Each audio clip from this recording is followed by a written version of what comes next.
right, welcome back, everyone. This is episode 7 of the Southern Utah Hockey Report. I'm Gabe Goche, Tommy Rupp here next to me. Hope everyone had a great Thanksgiving and everyone was safe and healthy. I know Tommy is overcoming the flu and a little sickness in the household, but everyone's better now. We're coming to you guys and want to deliver more news, more hockey updates. So tonight, as we talked about, we are going to be covering the Red Rock ball hockey. We're going to have that feature. So Tommy's going to go over the full season, the winners, highlights of certain players, award winners, and then we're going to jump into the absolute stomping that the Utah Hockey Club gave to the Vegas Golden Knights just recently to round out the month of November. And then we're going to finish again with our Give and Go segment. So great episode we have here today. I'm going to throw it over to you, Tommy, to give us a recap of everything with Red Rock ball hockey with the fall season. Absolutely. Thanks, Gabe. And and ultimately, thank you to the fans. Wouldn't be anything without the support of our local community here. So I just want to take some time, go over our interleague winners and some of our top performers this year. So we have the following winners. Ultimately, it was the Cubs, the Counts, the Novas, and the Goldbirds in St. George. And it was the Yetis in our Henderson division, just right outside of Las Vegas right there. So congrats to all the winners. And then as far as our youth awards in the St. George division, we had Luke McGarry, who actually took it home in both the Chipmunks and the Penguins division. And then Sidney Henwood was in the Beavers division, and Fisher Leonard was in the Cadets division. So great year for everyone. Great expansion. We've got some cool things on the horizon. It looks like we're going to add one more division next year, just That's a more competitive one, maybe a 3-on-3 just for our top tier players there. So that's in the works. Also, you can sign up for our spring season right now by heading over to redrockhockey.com. Get there, and I believe there's a discount code that's 15% off if you get there and register by the 7th. Don't quote me on that. You best just go over there and get it done so we can see y'all out of the rink in the spring. Yeah, no, absolutely. And we'll post the link there too. And volunteers.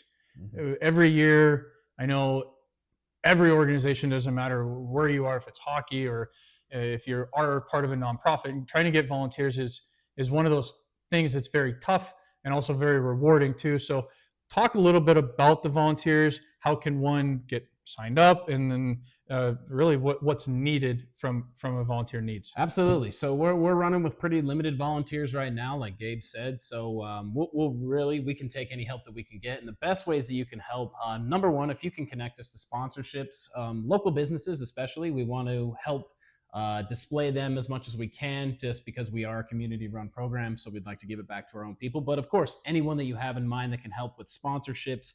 That also includes equipment sponsorships. So we are unique. We provide all the helmets and the sticks for the kids to play. So all you have to do as a parent, sign your kid up, show up, you get a jersey. We provide you the stick. We provide you the helmet. There's no investment needed. So if you guys know anyone who's connected to any type of equipment manufacturer or someone who has some extra stuff, that helps out a lot.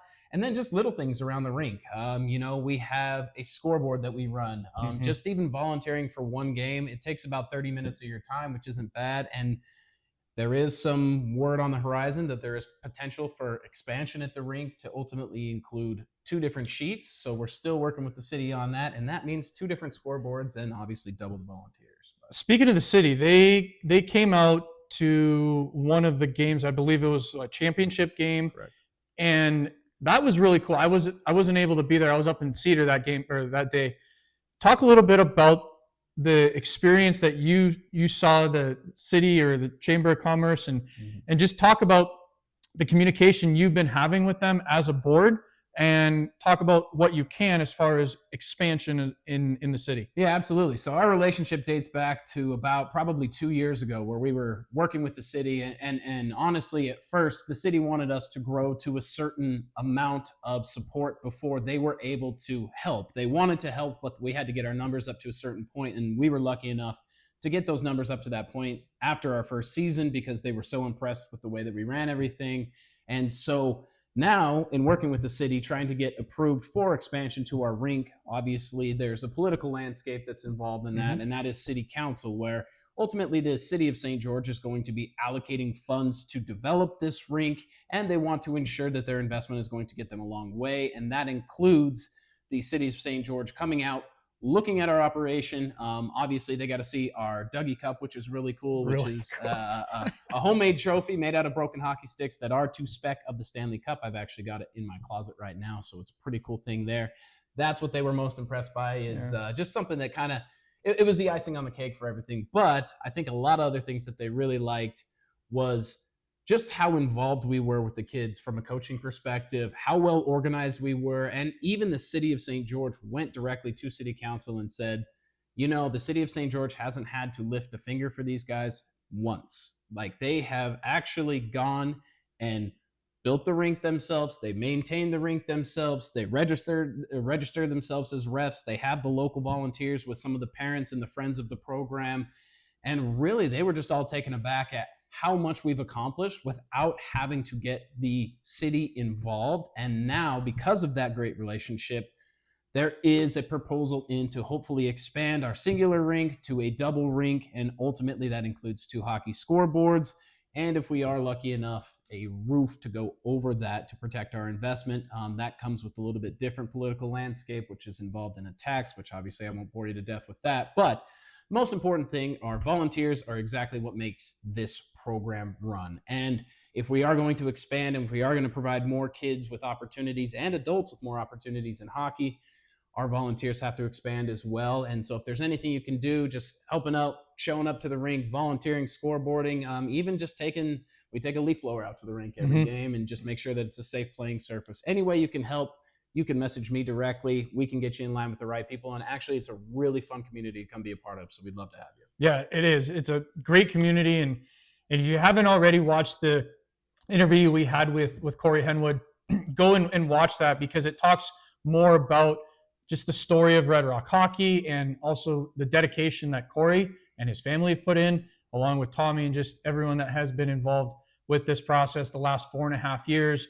And like Tommy mentioned, the progress has been outstanding, and that's what City Council was really impressed by. And that was that Red Rock Ball Hockey's taken the initiative, going out, like you mentioned, getting the sponsors, getting the equipment, and continuing to grow the game.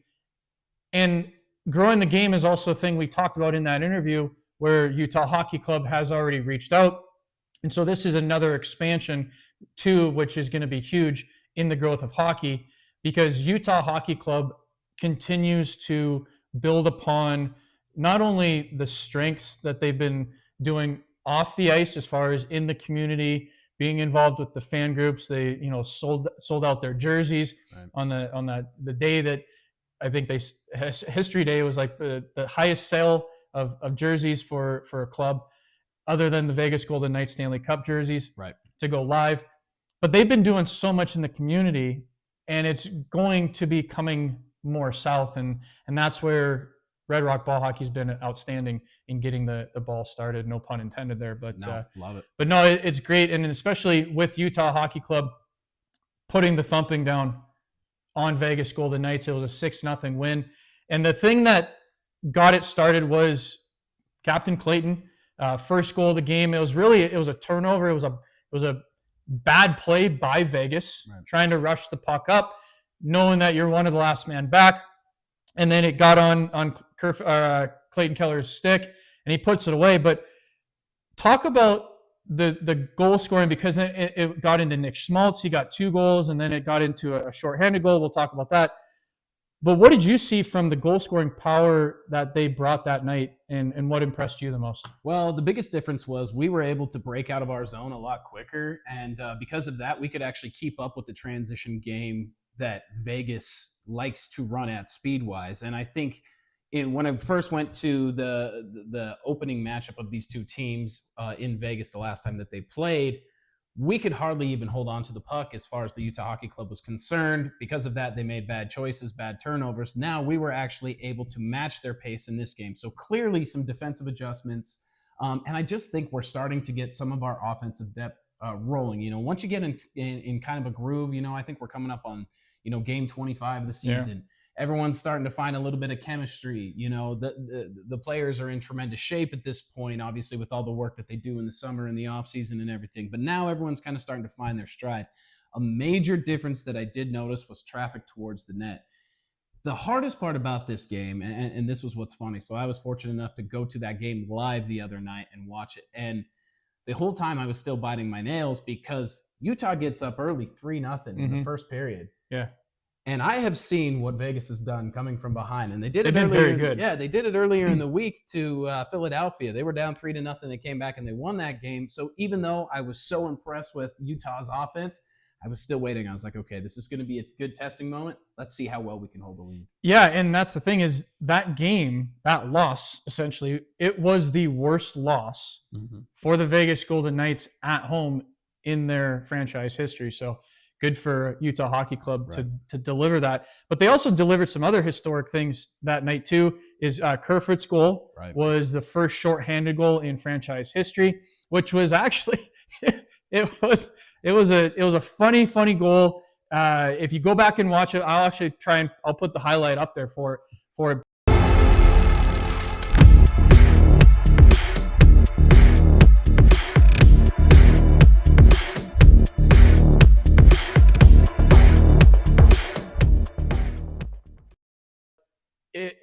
Samsonov really just delivered a pizza to Kerfoot, and Kerfoot actually, I believe, got taken off guard because it was a decent shot, but I don't think he fully got. What did you see from your perspective? No, that was definitely it. I think Samsonov went to go play it and just obviously didn't get all of it like he wanted to. And I think Kerfoot was just as surprised as Samsonov after he shot it up there because he's like, well, and you actually see there's a good still shot. I don't know if you're on social media or anything like that. You will see this picture. Kerfoot's actually got his bottom hand turned over the opposite way on the stick as he's going to put it through. But I guess as confused as I was when I first saw the photo, it makes a lot of sense now listening to the media availability of Andre Tarigny and what he's talking about with Kerfoot. And supposedly his hockey IQ is through the roof, so much so to a point that I quote from Tarigny, one day we will be working all for him. So pretty impressive, good heads up play. And obviously you got to love when it goes in the back. I know that was great. So historic goal for Kerfoot, but also a very unorthodox goal as well. But with that too, another milestone was the shutout. Right. The shutout for Jackson Stauber, and he made all 29 saves. So Vegas, and this was another stat too that was very even, was the shots for and shots against for the Utah Hockey Club versus the previous time that they tremendously got outshot. Talk about the gameplay from Stauber and what you saw from that night. Well, there's just something that when you look at a goalie, you know when they're in the zone. Even in warmups, you could just tell. His angles were dialed. Like, he was so focused. I think that place was completely silent to him all night as far as his own mind goes. He was playing with an outstanding confidence, and he got a little bit of puck luck too. You know, the one thing about this game being the score that it was in 6-0 is this game could have easily been 3-3 at the end of the first period. You know, Utah still gave up a lot of high danger chances, and that's where Stauber had to come in and actually save them, kind of bail them out of some of those plays. Now, obviously, Utah's a growing team. They're going to make mistakes like that, but if you're going to make mistakes like that, your goalie has got to be able to step up for you, make some of those key saves to keep you in games, and then obviously give you a chance to win.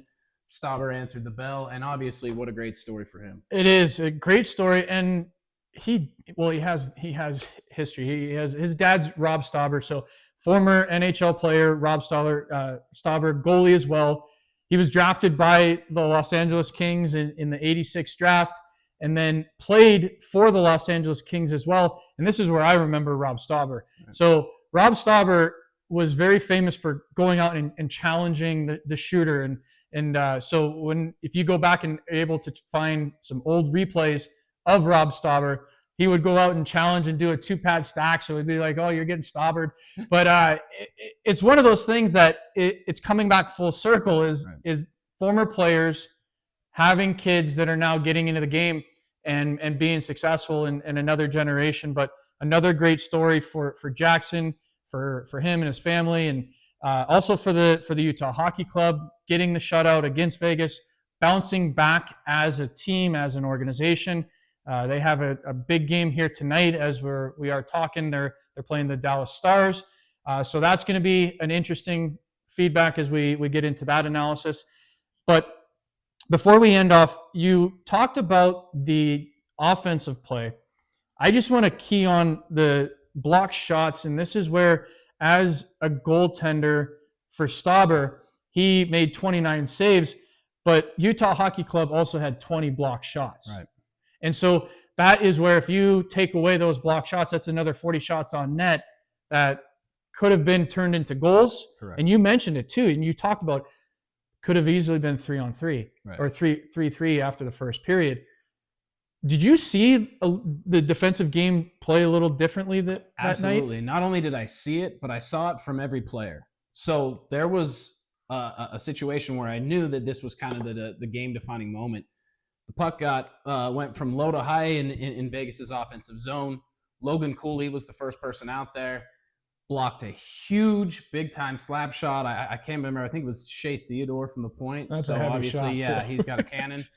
And what I loved about that was, and Cooley definitely got hurt on that play. You could definitely tell it got him in a spot that's never fun. And but what I loved about that was the bench just erupted. Oh yeah, it was like, okay, if that guy's blocking shots, then I'm blocking shots. And that's the thing that you're slowly starting to find solidified with Utah is they're getting an identity now. They're getting a play for the other guy mentality.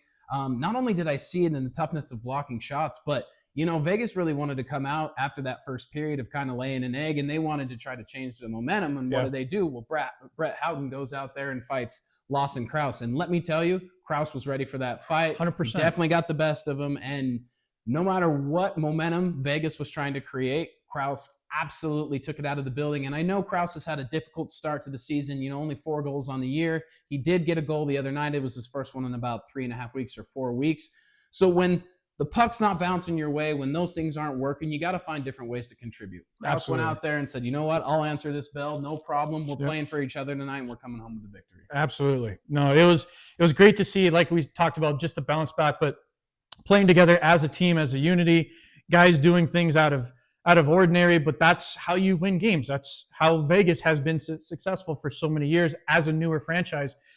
But awesome stuff, and it's very exciting to now see the momentum as they build upon that game with Dallas here tonight, going into also the Christmas break too is going to be good, because that's also another turnaround, is that Christmas break coming in to the new year. What team are you going to see? Are you going to see a team that's going to be lulling on the woes, right, or are they going to forget about it and continue to move on and excel? So great stuff. And this is where it now leads us into our third segment, which of course is the give and go. So for the first part of the give and go, I'm going to give Tommy the what's up with the Four Nations tournament. Yeah, so rosters will be announced for the Four Nations face-off. Now, the Four Nations face-off is a little bit different this year. So for a long time, the NHL has wanted best-on-best competition, and they haven't been able to figure out a way to do it since retiring kind of the World Cup of Hockey, of what they used to call it back in the day. I think the last World Cup of Hockey was 2015, if I'm not mistaken. So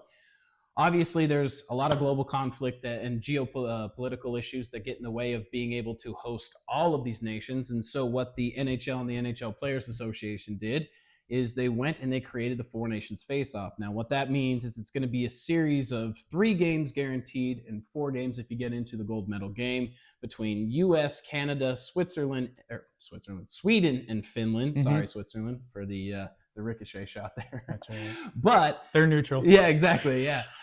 But so ultimately, you're going to get your best on best competition from all of those 4 nations. And those rosters, like I said, will be announced Wednesday.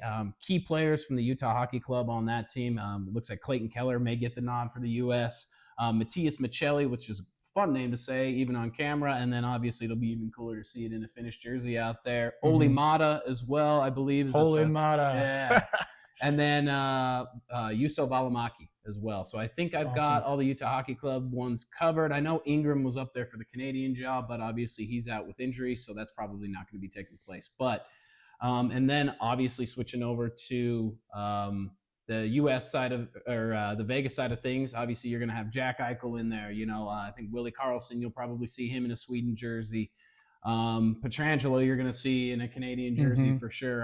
Aiden Hill likely is going to be selected as one of the goaltenders. So anyway, I could go on all day listing all these players, but do yourself a favor, look those up. Be watching for that announcement on Wednesday, because I'm really excited to see this competition and to see kind of how it all goes, especially leading up into an Olympic year, because NHL players can play in the Olympics as of next year. So it's going to be a nice little appetizer before the big stage in the Olympics next year, which is cool. Awesome. No, great stuff. And another give and go. This time, yes, you're gonna give to me. Yeah, since we're on the topic of international play, just like Four Nations Face Off or anything else, we have the World Junior Championships, which are every year hosted. I think they begin at the end of December and bleed over into the new year.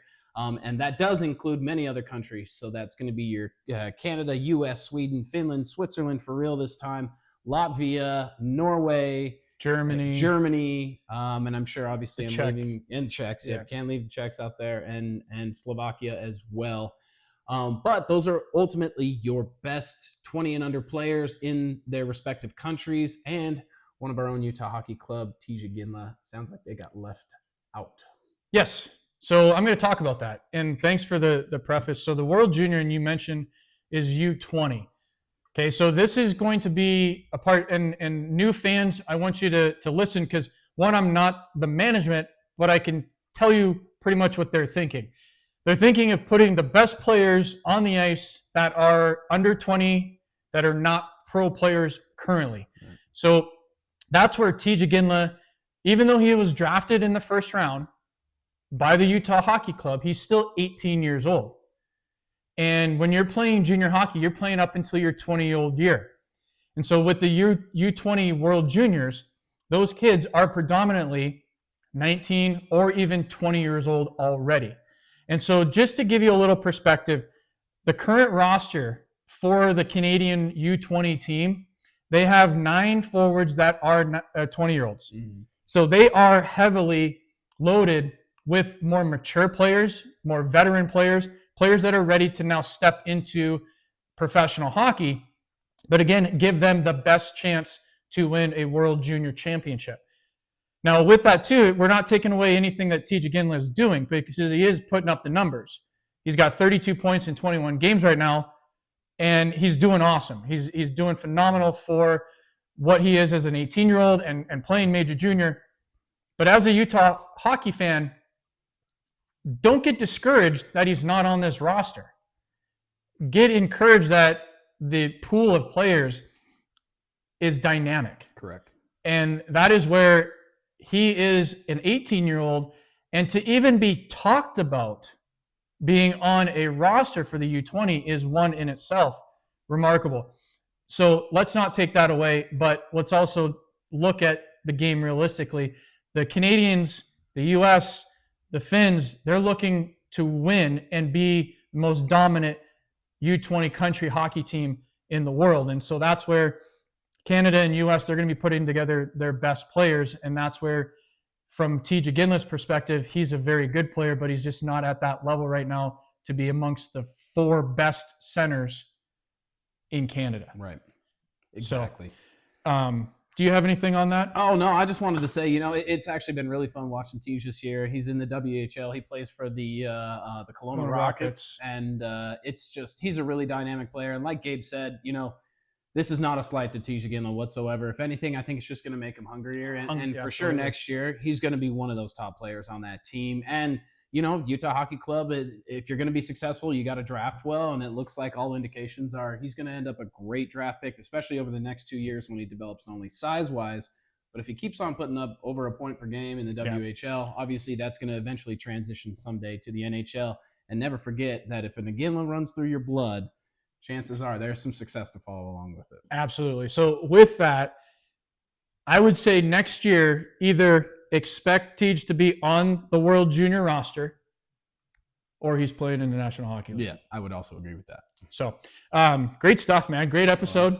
This was awesome. Let's finish with a quote. Yeah, absolutely. So this one's plain and simple today from Mr. Connor McDavid, obviously the captain of the Edmonton Oilers. And if you've heard about hockey, you've definitely heard about Connor McDavid. So if he talks, probably a good idea to listen. And that's exactly what I'm going to do today. So his quote is, "It's not how good you are, it's how good you want to be." And the reason I picked this quote is this is a quote for everybody in every walk of your life, no matter what. Hockey is a unique game.